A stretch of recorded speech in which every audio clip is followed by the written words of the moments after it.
I'm 88 years old, and I stayed silent when I should have spoken. That sentence has followed me for a long time now. It sits with me in the mornings before I'm fully awake, and again at night when the house goes quiet and there's nothing left to distract me. I don't have much time left. I can feel that in my body in ways I never could when I was younger. I'm not telling this because I want forgiveness or praise or understanding. I'm telling it because the truth gets heavier the longer you carry it, and I've carried this one long enough. Most days now are slow. I wake up early, not because I want to, but because sleep doesn't hold me the way it used to. I make coffee for one. I sit at the same small table and watch the light change on the wall. I think about people who aren't here anymore. I think about things I never said. Silence used to feel like the safer choice. It felt polite, responsible, mature. I told myself I was keeping the peace. I told myself I was being patient or thoughtful or kind. I didn't see then that silence can be a decision all its own, and decisions, even quiet ones, have consequences. When I was younger, I thought life was something that happened in big moments: promotions, weddings, moves, births, losses. I didn't understand that most of it is made up of small pauses, small hesitations, small moments when you almost speak and then decide not to. In my 20s, I was already careful. I worked steadily, I paid my bills, I showed up on time, I listened more than I talked. People said I was reliable. That word followed me for decades. Reliable. I wore it like a badge, even when it didn't fit. I married young, not too young, but young enough that I didn't fully know myself yet. My wife was sharp and expressive. She said what she felt. I admired that about her, but it also scared me. When we disagreed, she spoke. I withdrew. I thought that made me calm. I thought that made me the adult in the room. There were things I wanted to say to her early on, small things, about how lonely I felt, even sitting right next to her sometimes, about how I needed reassurance more than I knew how to ask for. I assumed there would be time. I assumed we'd grow into those conversations later. Later always felt available back then. Work took up a lot of space. It wasn't a passion, it was just what I did. I left early, came home tired, ate dinner, watched the news, went to bed. On weekends, I told myself I was resting.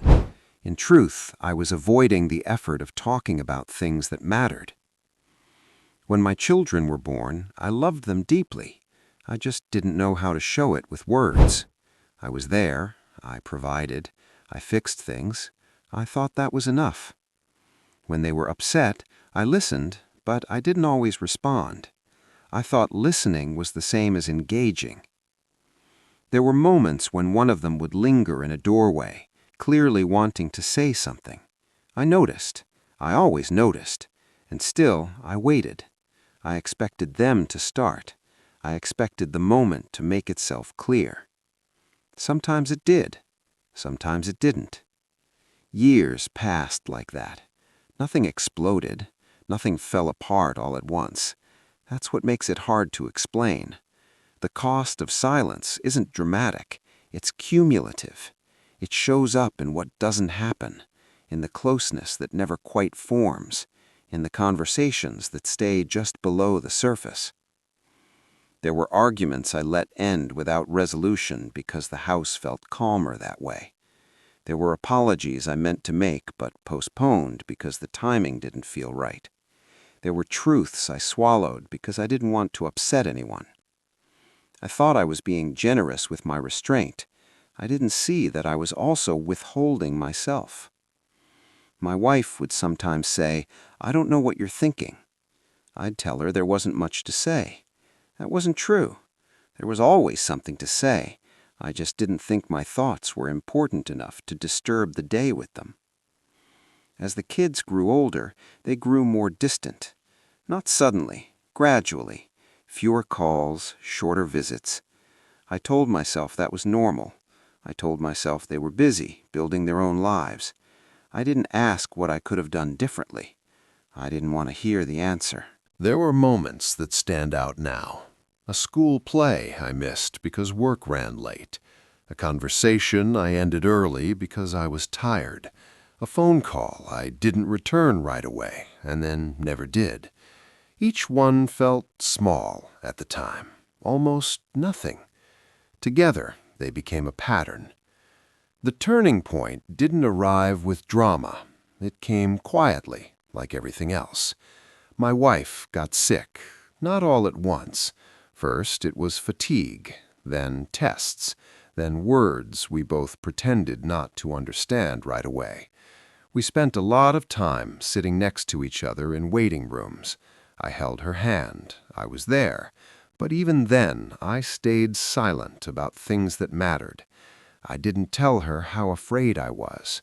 I didn't tell her how grateful I was for the ways she carried our emotional life when I wouldn't. I thought there would be a better moment, a calmer day, a clearer head. She died on an ordinary afternoon. No speeches, no final confessions, just a room that felt suddenly too large. After she was gone, the silence I had practiced for so long turned on me. There was no one left to fill the space, no one to speak first. I tried to say some of the things I'd held back, but it was too late. You can't finish a conversation with someone who isn't there. You can only replay it over and over, wondering how it might have gone. The children came, then left. They were kind, polite, distant. I don't blame them. I taught them, in my own way, that feelings were private things, that words could wait. Now I live with what can't be fixed. Relationships don't reset just because you finally understand them. Time doesn't circle back to give you another chance to speak when your voice is steadier. I've learned that silence doesn't preserve relationships.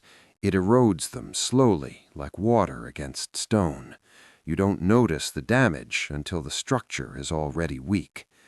There are things I still wish I could say, to my wife, to my children, to my younger self. Not dramatic declarations, just honest sentences, simple acknowledgments. I was wrong here. I was scared there. I should have told you this sooner. If you're listening to this, I don't know where you are in your life. I don't know what you're carrying quietly, thinking you'll deal with it later. I only know that later is more fragile than it seems. I'm not telling you to confront everyone. I'm not telling you to be loud or forceful. I'm telling you that your voice matters more than you think, and withholding it doesn't protect anyone in the long run. Say the ordinary truths while they're still ordinary. Say them before they turn into regrets. I don't have many days ahead of me. I spend them remembering and sometimes forgiving myself a little. Mostly, I sit with what is. The silence is still here, but now I understand it. This is the truth I waited too long to say.